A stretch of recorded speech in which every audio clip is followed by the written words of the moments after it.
Posibleng ideklarang persona ng grata sa Coron, Palawan ang dalawang social media personalities na si Rendon Labrador at Ros Maritan o Ros Maritan. Ito ay dahil sa mainit na komprontasyon o umano'y sinigawan ni Rendon at Rosmar ang isang empleyado ng munisipyo. Sa viral video, mapapanood na dinuduro ni Rendon ang isang babaeng municipal staff matapos ang isang Facebook post tungkol sa isinagawang activity ng dalawang social media creator sa nasabing lugar.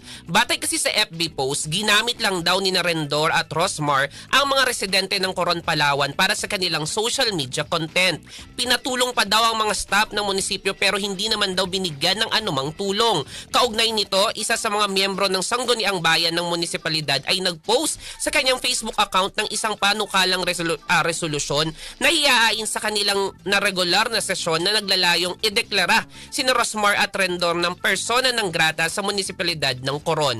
Sa ngayon ay nagsasagawa na rin ng investigasyon ng Coron, Palawan LGU kasabay na pangako na ang mga taong sangkot sa insidente ay mahaharap sa nararapat na legal na proseso. At yan ang entertainment niyo sa nag-iisang Diyosa sa balat ng radyo. Ako si Diyosa yan, Tatak Aramet.